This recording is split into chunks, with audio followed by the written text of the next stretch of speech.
제가 퀴즈를 좀 내려고 합니다. 여러분 퀴즈 한번 맞춰보세요. 네. 다음 낱말은 무슨 뜻일까요? 무엇을 가리키는 걸까요? 참고로 우리 첫째 2살 된 첫째 애가 쓰는 용어입니다. 여러분 맞춰보십시오. 첫 번째 뽀리로리로. 뽀리로리로가 뭘까요? 뽀리로리로. 뽀리로리로는 뽀로로란 뜻이에요. 제 딸아이가 그렇게 발음을 해요. 또 두 번째 토키토토. 토키토토는 뭘까요? 토마토입니다. 토마토. 토키토토. 세 번째 아빔빔. 아빔빔 뭘까요? 아이스크림입니다. 아이스크림. 최고난이도 이거 맞히시는 분들은 이거 드립니다. 예. 오이따당. 오이따당을 아시는 분 계시나요? 오이따당. 저 시온이가 발음하는 거예요. 오이따당. 유산균입니다. 유산균. 맞으신 분 계세요? 유산균 드릴게요. 여러분 못 알아듣겠죠? 네. 저는 알아들을까요? 못 알아들을까요? 저는 알아듣습니다. 알아들으니까 지금 문제를 내는 거 아니겠어요? 왜 그러세요?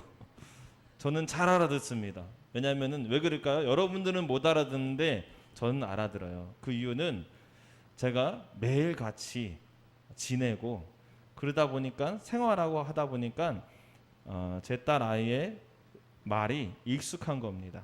그래서 알아듣는 거죠. 여러분들은 왜 못 알아듣죠? 일주일에 한 번 몇 분 보니까 당연히 못 알아듣는 게 정상입니다. 여러분 실망하지 마세요. 어머나 나는 왜 몰랐을까 이렇게 실망하실 필요가 전혀 없으십니다. 당연한 것이다. 제가 오늘 말씀을 준비하면서 마치 우리가 하나님의 음성을 이렇게 알아차리고 못 알아차리고 이게 된다면 어느 쪽에 서 있어야 될까? 당연히 하나님의 음성을 잘 알아들어야 되겠죠. 교회를 다니면서도 기도를 하면서도 하나님의 음성을 못 듣는 경우가 있어요. 여러분 제가 한번 질문해 볼게요. 여러분 하나님의 음성을 들으십니까? 갑자기 침묵 수행을 하시는 하나님의 음성을 들으세요, 여러분?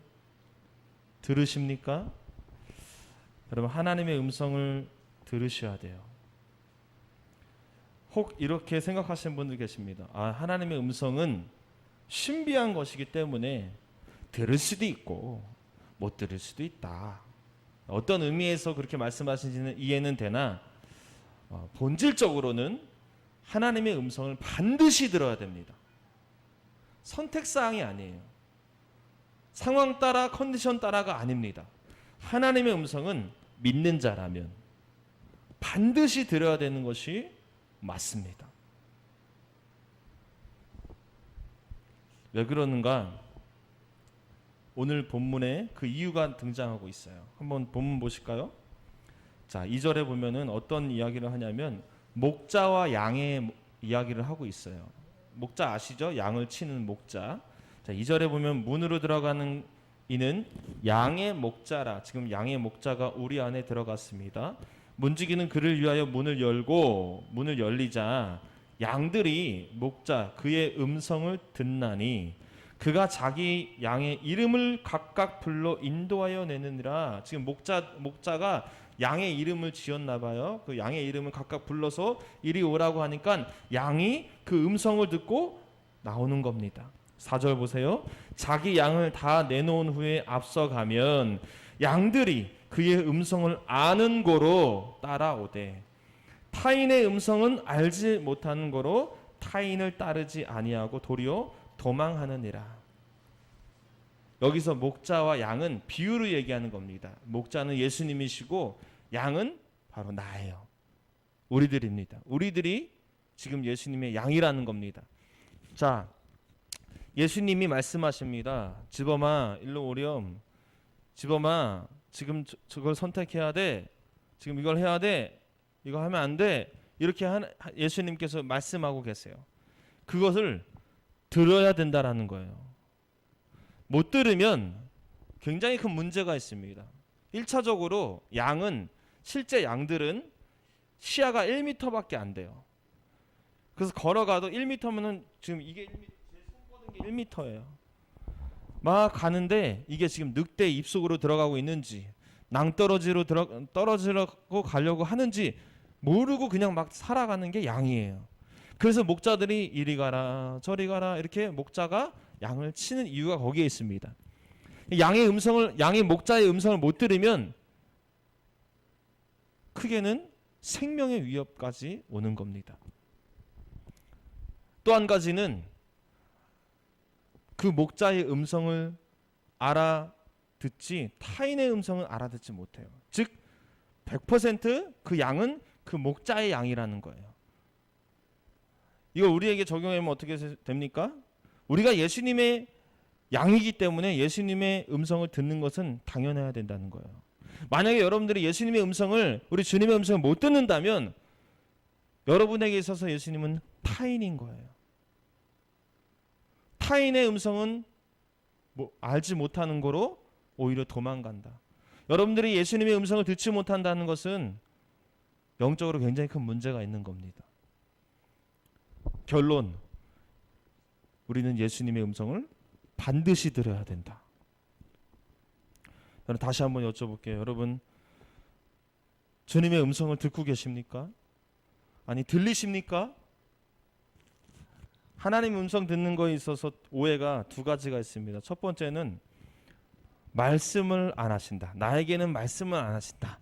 이런 오해가 있어요. 그러나 그렇지 않습니다. 이거는 이렇게 바꾸셔야 돼요. 내가 못 듣는다예요. 하나님은 지금 이 시간에도 여러분들에게 계속 말씀하고 계세요. 여러분들이 집으로 돌아갈 때도 계속 말씀하고 계세요. 계속 말씀하고 계시는데 나만 못 듣는다고 생각할 뿐입니다. 이것이 큰 오해입니다. 하나님이 말씀하시지 않았기 때문에 내가 못 듣는 거야. 그렇지 않아요. 계속해서 세미한 음성으로 말씀하고 계신다. 두 번째 오해는 뭐냐면 특별한 사람들만 듣는 것이다. 목사님이나 선교사님이나 사역자들만 듣는 것이다. 이렇게 생각을 하는데 만약에 그렇다 한다면 그들만 예수님의 양인 거예요. 여러분, 예수님의 음성을 듣는 것, 주님의 음성을 듣는 것은 어린 아이들도 들을 수가 있습니다. 어린 아이들도. 우리 초등학생들, 우리 4학년 친구들도 오늘 이 설교를 잘 들으세요. 하나님의 음성을 들을 수가 있습니다. 지금 한 명이 광신도 되는 것 같은데 지금 느낌이 광신도의 개념이 아니에요. 하나님의 음성은 누구에게나 다 선포되어 있고 누구나 다 들을 수 있다. 자, 다시 한번 믿으십시오. 따라합시다. 나도 하나님의 음성을 들을 수 있다. 좀 말하면서도 과연 그럴까? 과연 될까? 지금 의심하시는 분들, 그 의심의 마음은 마귀의 생각입니다. 들을 수 있어요. 지범이도 들을 수 있습니다. 다 들을 수 있어요. 우리 한번 들어보자고요. 그러면 어떻게 들리는가를 우리가 점검해 봐야 돼요. 어떻게 들리는가, 이게 중요합니다. 우리 소율이랑 우리 초등학교 학생들은 여기로 이렇게 들리나 봐. 소율아 뭐 이렇게 들리나? 육성으로 들리는 경우는 거의 없습니다. 성경에 어떻게 하나님께서 우리들에게 말씀하시는가, 그 음성을 어떻게 표현하고 있냐면 요한복음 14장 26절 하반절에 보면 이렇게 표현되어 있어요. 잘 들어보세요. 내가 너희에게 말한 모든 것을 생각나게 하리라. 생각나게 하신대요. 하나님의 음성을. 히브리서 8장 10절에 내 법을, 이거 말씀이죠. 법은 내 법을 그들의 생각에 두고 그들의 마음에 이것을 기록하리라. 하나님의 음성을 내 생각에 두신대요. 자, 그러면은 하나님의 음성은 어떻게 들리느냐? 내 마음속에 어떠한 생각이 떠오르는 게 주님의 음성인 거예요. 귀로 막 들리는 게 음성이 아니라 내 마음 가운데 불쑥불쑥 떠오르는 생각들이 주님의 음성인 거예요. 기도하다가 어느 순간에 그 집사님한테 한번 연락 한번 해봐야 되겠다 라는 생각이 딱 드는 순간 그것이 주님의 음성이라는 거예요. 그때 우리는 이렇게 고백하는 거, 이렇게 표현한 겁니다. 하나님께서 이러이러한 마음을 주셨어요.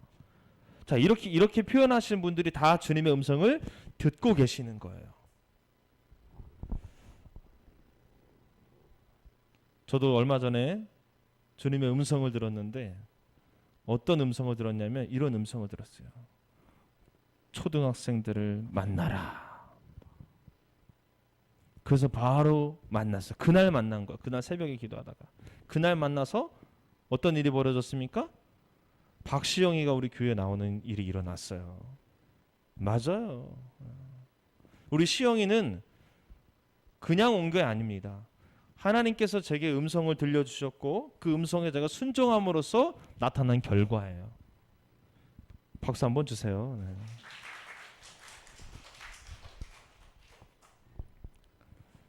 예전에 몇 년 전이죠. 금요성령 집회 때 그때 설교 안 하고 이렇게 집회를 인도한 적이 있어요. 그때는 몇 명 없었어요. 청년들만 있었어요. 한 명 딱 찍습니다. 자, 우리 에란이를 위해서 우리 에란이 계속 얘기하지 말라 그랬어요. 저희 우리 집에 있는 어떤 사람이 에란이 그만 좀 얘기해 그래서 오늘까지만 얘기할게. 어차피 얘기한 거. 이제 다시는 에란이 안 들을게요. 네. 지범이로 할게. 지범이 괜찮지? 그 제가 우리 아내한테 그랬어요. 에란이 관종이야, 괜찮아.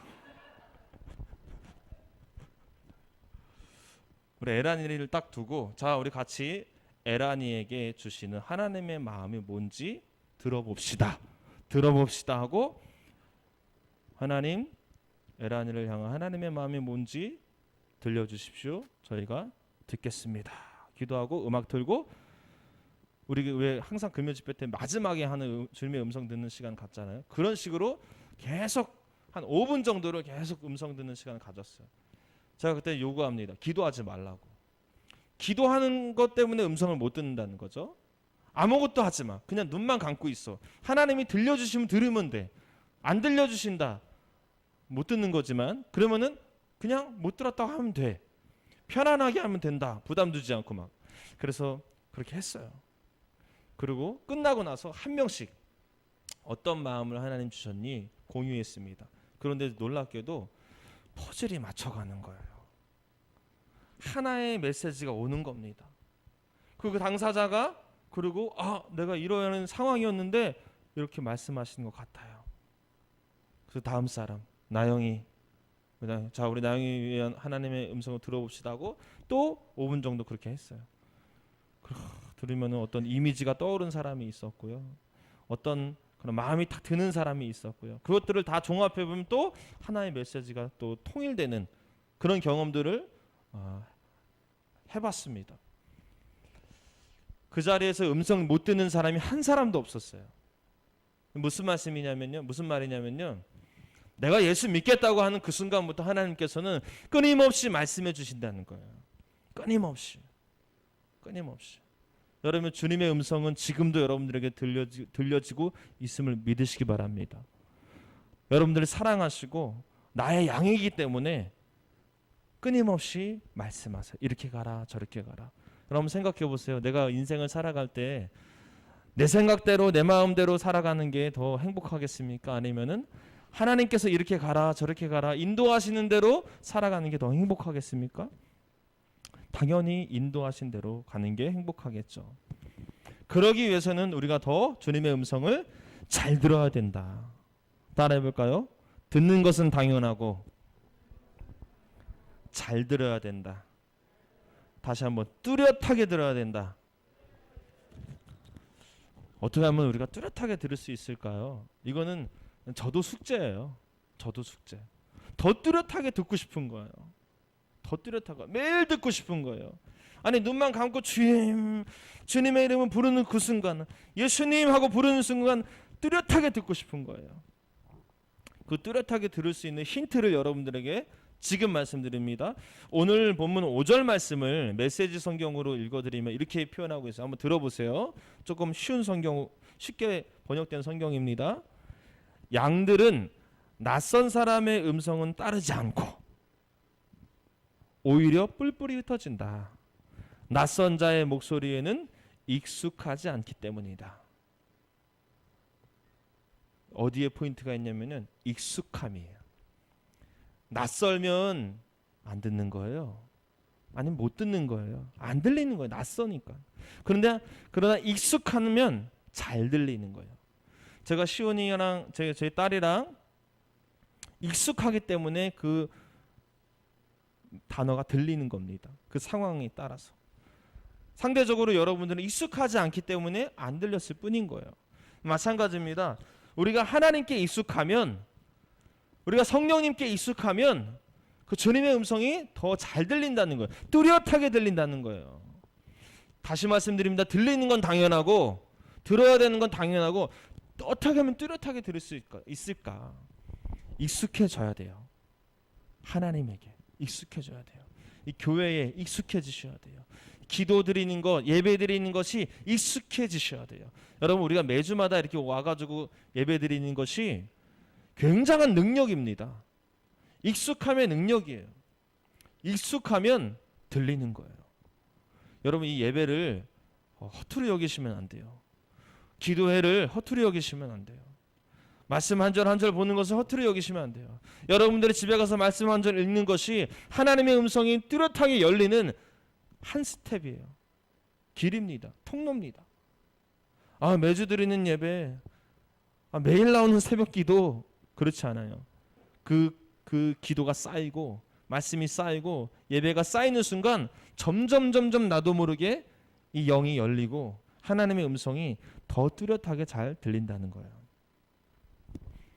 제가 어렸을 때 우리 초등학생 정도 됐을 때, 친구들 정도 됐을 때 어머니께서 저에게 새 신발을 사주셨습니다. 얼마나 신이 나는지 그 신발을 신고요. 제가 학교 갈 때 흙을 밟지 않았어요. 꽁충꽁충 뛰어다니면서 돌만 밟고 다녔어요. 뭐 묻을까 봐. 너무 아끼는 신발이 됐습니다. 하루가 지나고 이틀이 지나고 또 한 달이 지나고 두 달, 세 달 지나니까 이 신발이 제 발에 착 감겨졌나 봐요. 어느 날, 그날 예배 드리고 나서 교회 학교에서 예배 드리고 집에 가는데 신발을 신고, 옛날에는 그 시골 교회는 신발을 벗고 예배당에 들어가요. 지금도 그런 교회들이 많아요. 우리는 신발 신고 들어오잖아요. 대부분 그 교회 정문에서 신발을 벗고 들어가는 교회들이 지금도 있어요. 어쨌든 제가 어렸을 때 다니던 교회는 그런 교회였어요. 그 신발을 신고 다시 이제 집에 가야 되는데 신발을 딱 신고 나서 한 걸음을 딱 뛰는 순간 느낌이 이상한 거예요. 내 신발이 아닌 거예요. 보니까 디자인도 똑같고 사이즈도 똑같고 색깔도 똑같고 오히려 내 거보다 더 새 거야. 근데 딱 신는 순간 내 게 아니구나라는 직감적으로 딱 알아요. 똑같은 신발이었던 거예요. 그 보니까 내 거보다 좋아가지고 그냥 신고 갈까 하다가 다시 벗고 내 신발이 어디지? 저기 있었구나 하고 제 신발을 다시 신고 갔던 기억이 나요. 여러분, 어떻게 눈으로 보지도 않았는데 어떻게 알았을까요? 익숙함이에요. 그게 익숙함. 익숙함이 이렇게 놀라운 겁니다. 여러분, 하나님과의 익숙함이 더 배가 되면 주님의 음성이 더 뚜렷하게 들리는 것입니다. 기도할 때 어영부영 기도하지 마십시오. 뚜렷하게 기도하십시오. 예배 드릴 때 그냥 허투루 예배 드리지 마십시오. 전심으로 집중해서 예배 드리십시오. 이 한 시간의 이 예배가 여러분들의 영적인 귀가 열리는 축복의 통로입니다. 사무엘이 하나님의 음성을 듣지요. 근데 너무 감사한 것은 처음부터 듣지 못하더라고요. 저 그게 너무 감사해요. 왜냐하면 나 같아서. 처음에 사무엘아 사무엘아 부릅니다. 사무엘이 하나님의 음성인지 몰라요. 그리고 엘리 제사장한테 갑니다. 왜 불렀어요? 안 불렀는데 그거를 3번이나 반복합니다. 사무엘아 사무엘아. 못 들어요. 여기서 우리가 알 수 있는 한 가지, 하나님은 포기하지 않고 부르신다. 계속 부르신다. 왜? 여러분 사랑하시니까 계속 부르신다. 4번째에 돼서야 엘리 제사장이 팁을 줘가지고 하나님 제가 여기 있나이다 말씀하소서. 들을 자세를 취하자. 그때 하나님께서 사무엘에게 이 땅의 사명을 알려주고 음성을 들려주시고 부르시는 장면이 사무엘상에 나오죠. 여기서 우리가 또 알 수 있는 것, 듣고자 하면 들립니다. 한번 말씀해 보십시오. 들리면 듣겠죠. 들리면 듣고 안 들리면 말고, 이런 자세가 아니라 무릎을 딱 꿇고 하나님 제가 여기 있나이다, 제가 듣겠나이다 말씀하소서. 듣고자 하는 마음으로 예배에 임하면, 듣고자 하는 마음으로 기도에 임하면, 듣고자 하는 마음으로 말씀 앞에 서면 들립니다. 안타깝게도 우리는 대부분 듣고자 하는 마음으로 앉아있지 않고 그냥 구경하는 마음으로 앉아있어요. 그냥 관람하는 마음으로 앉아있어요. 그렇게 해서는 절대로 들을 수가 없어요. 여러분, 듣고자 하는 마음으로 매 시간마다 하나님이 익숙해짐으로써 하나님의 음성이 뚜렷하게 들려지는 저와 여러분 되기를 축복합니다. 마지막으로 한 가지 말씀드립니다. 제가 너무너무 강조하고 있는 겁니다. 심지어 저는 이것이 본질이라고 생각을 해요. 뭐냐면 하나님과의 친밀한 교제의 기도를 매일 삶 속에서 하시라는 거예요. 방법은 간단합니다. 따라해볼까요? 하나님, 끝이에요. 이게 다예요. 평상시에 여러분 하나님을 부르시고, 그리고 나의 마음 상태나 하고 싶은 이야기, 그 어떤 이야기도 상관없습니다. 그냥 편안하게 이야기하는 것, 이것이 바로 익숙함의 첫 번째 길이에요. 하나님을 일주일 동안 한 번도 부르지 않고 주님의 음성을 듣겠다? 그건 익숙함의 문제에서부터 결혈이 되기 때문에 주님의 음성을 뚜렷하게 듣지 못합니다. 다시 한번 따라해볼까요? 하나님, 오늘 날씨가 흐립니다. 이게 바로 하나님과 친밀한 교제의 기도예요. 오늘 문을 열고 나가면서 계단에 내려가시면서 하나님을 부르셔야 됩니다. 전철을 타시면서, 버스를 타시면서 하나님을 부르셔야 됩니다. 친구들하고 같이 놀러 가면서도 하나님을 부르셔야 됩니다. 설거지를 하면서도 하나님을 부르셔야 됩니다. 다리미질을 하면서도 하나님을 부르셔야 되고, TV를 보시면서도 하나님을 부르실 수가 있어요. 아파도 부르실 수 있고 바빠도 부르실 수 있어요. 바쁘면 하나님 너무 바쁘다고 얘기하시고, 아프면 하나님 저 너무 아프다고 얘기하시고, 끊임없이 일주일 동안 하나님을 끊임없이 부르는 것이 하나님과의 익숙함에 익숙해지는 길이에요. 여러분, 그거부터 시작하세요. 아무리 손들고 열심히 찬양하고 아무리 부르짖고 기도한들 그 삶 속에서 한 번도 하나님을 부르지 않는다면 익숙하지 않는 겁니다. 낯선 거예요. 여러분, 하나님의 음성이 낯설다면 이게 얼마나 큰 문제입니까? 여러분, 익숙함이 능력입니다. 할렐루야. 네, 오늘 제가 숙제를 드린 거예요. 이번 한 주간 동안 태풍, 엄청난 태풍 온다고 하죠. 네, 태풍 번개 빵 칠 때 하나님 태풍이 오네요. 해보세요. 저 그렇게 해가지고 영적으로 많이 맑아졌습니다. 정말이에요. 여러분, 영적으로 지금 둔탁하신 분 계시다면, 너무 탁해서 하나님의 음성이 뚜렷하게 들리지 않으신다면 어디 기도원, 금식 기도원 가지 마시고 제가 지금 말씀드린 것, 이거부터 시작하세요. 영이 열립니다. 하나님을 부르는 그 순간부터 하나님께서는 기뻐하시기 때문이에요. 사랑하는 여러분, 하나님의 음성에 귀 기울이십시오. 여러분들이 작은 신음소리를 낼지라도 하나님은 들으십니다. 반대로 하나님도 여러분들에게 말씀하십니다. 그 상호작용이 있는 것, 그것이 바로 교제예요. 바라기는 우리 은혜교회 모든 성도님들이 하나님의 음성을 들으며 주님의 음성 따라 살아가는 복된 인생 되시기를 주님의 이름으로 축원합니다.